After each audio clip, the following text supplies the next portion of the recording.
100-এর ভিতরে 5% মানুষ যদি বলে যে আমি কোনো অপকর্মের সাথে জড়িত আছি, আমি নির্বাচন তো করবোই না, আমি এই এলাকার সর্বোচ্চ শাস্তি আমাকে যা দিবে এলাকাবাসী আমি তাই মাথা পেতে নেব। কিন্তু এইটা আমাকে নিয়ে আমার জনপ্রিয়তা দেখে এখন বর্তমান আমি মানুষের জন্য কাজ করতেছি।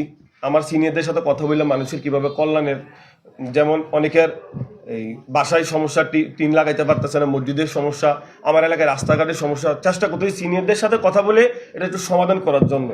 এখন কিছু আওয়ামী লীগের কিছু লোকেরা আছে এখনও, যেরকম মুড়ি বাবুল, উনি ছিল আপনার বার গ্রুপে ছিল, তখন বার গ্রুপের সাথে নির্বাচন হয়নি, খান গ্রুপের সাথে ছিল। আপনি বলেন ভাই, ওই খান গ্রুপকে আওয়ামী লীগ ছিল না? তো উনি বলতেছে যে উনি নাকি কোনোদিন আওয়ামী লীগে করে নাই, উনি নাকি বিএনপি করেছে। তো বিএনপি করলে আমার কাছে কিছু পিক আছে, সোশ্যাল মিডিয়াতে পিক আছে, 5 আগস্টের, 4 আগস্ট, 3 আগস্টের 2টা মামলায় উনি জেলও খেটে খাটলো। তো উনি কিভাবে বিএনপি করে আমাকে বলেন? তো উনি 17 বছর এলাকার মানুষই বলবে যে আমি আমি কি ইয়াসিন ভাই রাজনীতিটা আজকে 17 বছর করতেছি।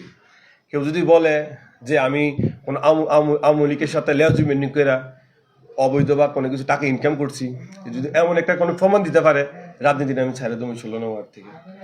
এগুলো আমি নির্বাচন করবো, আমার নির্বাচনের ফিল্ড পোস্ট ভালো দেখে আমার যে প্রতিদ্বন্দ্বীগুলো আছে এখন বর্তমান, আমার একটা প্রতিদ্বন্দ্বী আছে আমার এলাকারই সাবেক কাউন্সিলর মুড়ি বাবুল।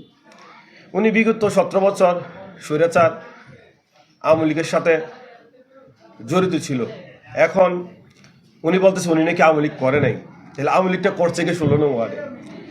তো বিগত 17 বছর উনি ওনার বন্ধু সোহেল দুইজনে মিল্লা পূর্বাঞ্চলটারে খাইতে চাইছে গিল্লা, তখন ওইটার প্রতিবাদ আমরা তখন করতাম। তো করাতে আমাদেরকে একের পূর্বে অনেক মামলা দিয়েছে, যে এই যে আমার বিরুদ্ধে আপনি একটা এই অস্ত্র মামলা, আমার বাসায় অস্ত্র ঢুকে আমাকে অ্যারেস্ট করা হলো, এই মামলায় আমি বেকসুর খালাস পেলাম। কাউন্সিলর সুল মার্ডারে আমি সাক্ষী, কাইসার ভাই আছে, আবু ভাই আছে, রাকিব ভাই আছে, সবাই আছে। সিটিপাতের গলিতে আমাদের একটা প্রোগ্রাম ছিল ওই দিন, আমরা সবাই প্রোগ্রামে ছিলাম। আমরা শুনলাম যে কাউন্সিলর সুলকে বা কাহারা গুলি করছে, আমরা কিন্তু জানি না। তো আমরা প্রোগ্রাম শেষ করে যার যার বাসায় চলে গেলাম। তারপরে বলতেছে, আমি আবার ওই পর থেকে আবার বুড অফিসে গেলাম। তো রাত্রে শুনি আমি নাকি ওই মামলার আসামি। তো আপনি একটু মানে কষ্ট করে একটু আপনি খবর নিতে পারেন আমার সিনিয়র নেতৃবৃন্দ থেকে, আমি ওই সময়টা কোথায় ছিলাম, বা আমার সিডিআই রিপোর্টে দেখতে পারেন আমি কোথায় ছিলাম।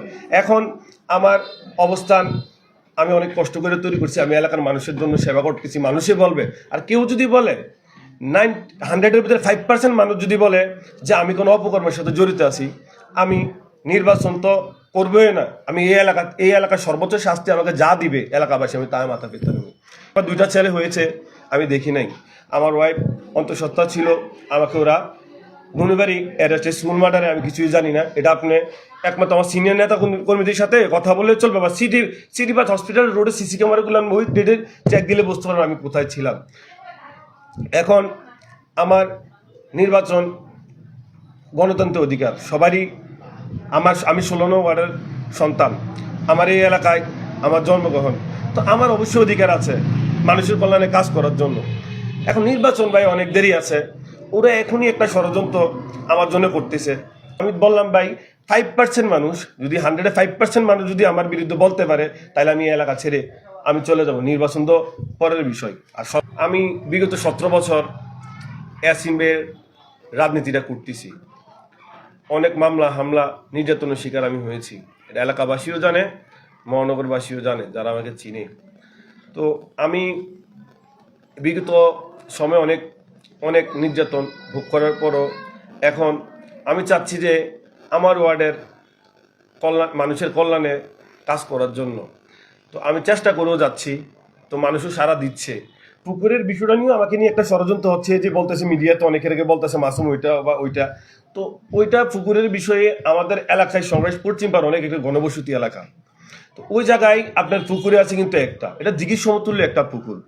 আমি ওইটা বাধা দিলাম, আমি না শুধু আমার এলাকাবাসী বাধা দিচ্ছে। আপনার এলাকায় খবর নিলে দেখবেন যে এটা কেন ভরাট করতেছে। তো ওইটা নিয়ে আমার জন্য ভরাটটা করতে পারতেছে না। আমি এসি লাইন, পরিবেশ অধিদপ্তর সবাইকে ওই নিউজটা দিয়েছি, যে আপনাদের সাংবাদিক ভাইদেরকেও জানাইছি আমাদের এলাকাটা, আমাদের পুকুরটা রক্ষা করতে হবে। বিএনপি করে, কিন্তু নামদারি বিএনপি। আগে ছিল পাঁচতবি ইউনিয়নের রাজা মিয়ার সাথে চেয়ারম্যান, ওনার ব্যবসা বাণিজ্য, ওনার বিরিক ফিলগুলো এখন উনি দেখতেছে। তো এখন উনি এটা পুরাতে পারতেছে না, আমাকে নিয়ে ষড়যন্ত্র করতেছে অনেক অনেক অনেকভাবে যে আমি ওইটা। তো আপনারা তো আসছেন, তো একটা মানুষ বলতেই পারে, আপনি আমার এলাকায় খবর নিলে তো বুঝতে পারবেন যে আমি যদি খারাপ হইতাম তাহলে আমি এখানে বসতে পারতাম না ভাই।